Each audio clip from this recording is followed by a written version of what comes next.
Okay, I'm going to try to make a video. I haven't made a video in 2 years because I am suffering from tardive dyskinesia, which is a result of a prescription medication that was given to me when I was in a psych hospital and continued to be prescribed to me by psychiatrists on an outpatient basis for years. And this medicine, which is an atypical antipsychotic, causes tardive dyskinesia, which means you have, I don't know, too much, too little, I think too little dopamine in the area of your brain that can use dopamine. So on one hand, if you have too much dopamine in this area, you are psychotic, or you are tripping on crystal meth. It would be the same effect. If you have too little dopamine in that area, which is what I have, you have Parkinson's type symptoms, which are uncontrollable muscle movements. Typically, they're of the mouth and lips. If you look for tardive dyskinesia online, you will see people who are very hard to look at who have that type of movement, which is kind of what I started out with when this hit me at first. Now it's mainly in my arms. Now you'll see my arms aren't moving uncontrollably at the moment, but that's because I'm lying down. I have to lie down on my front. I'm on a series of pillows here. I have to lie down on my front all day long to use the computer for my hands to be steady. If I sit up and try to type, my hands, let's see, it's kind of hard to tell on this video, but I can't stay still if I'm sitting up. Like if my hands were done like this and I was trying to type, I wouldn't be able to accurately type because my arms are moving. And you see my elbow? And that's an involuntary contraction. And it's causing, I think, long-term damage because it's contracting the muscles and joints the wrong way. So I have to lie down.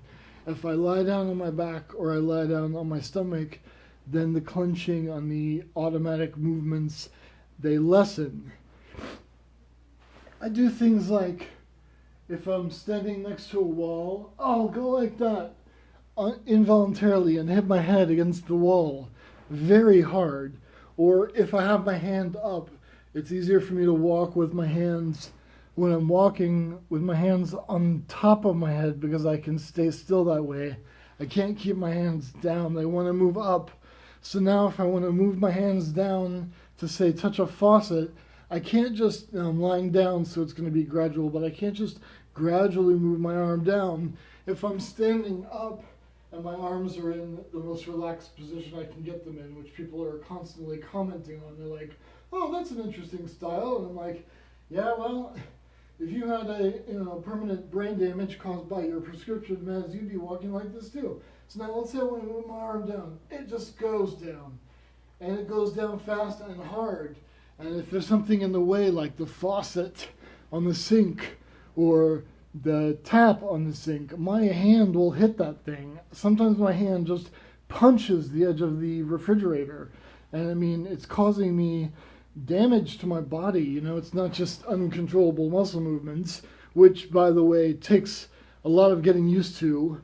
I mean, it's really hard to imagine never being still. But I've had to learn to imagine that and to live that, I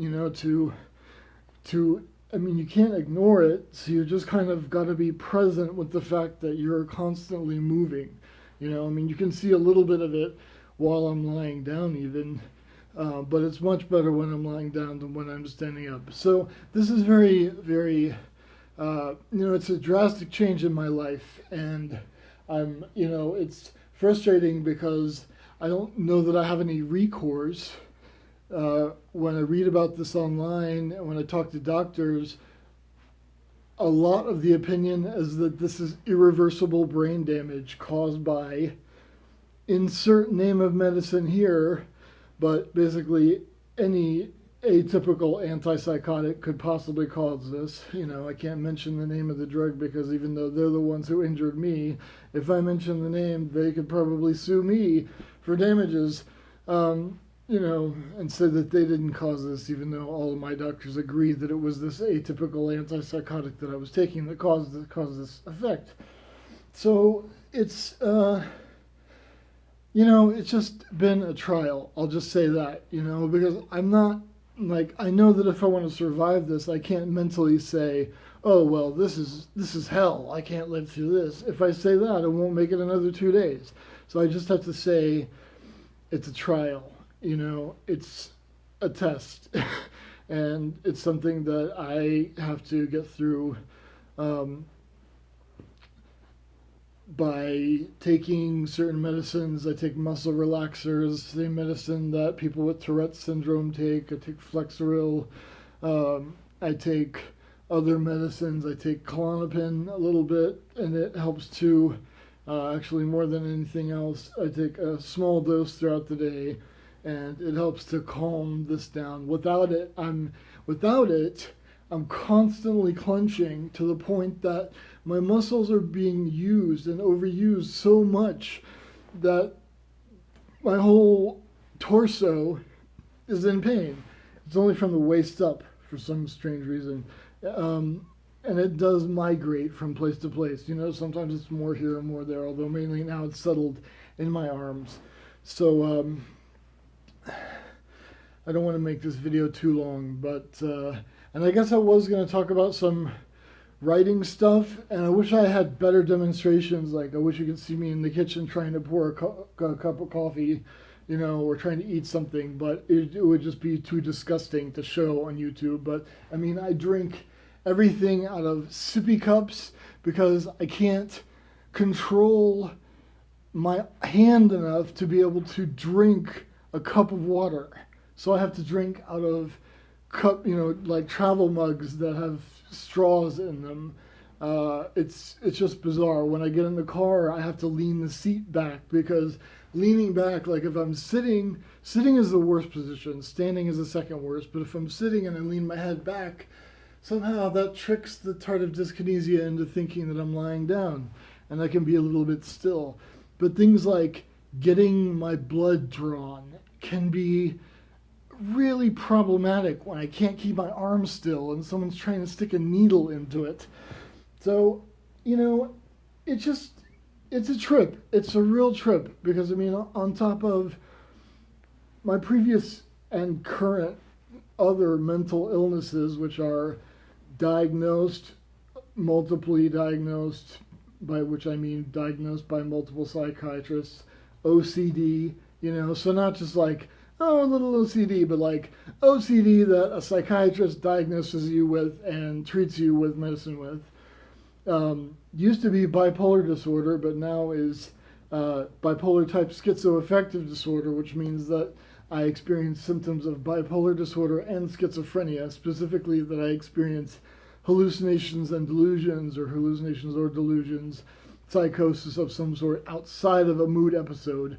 I could go into that later.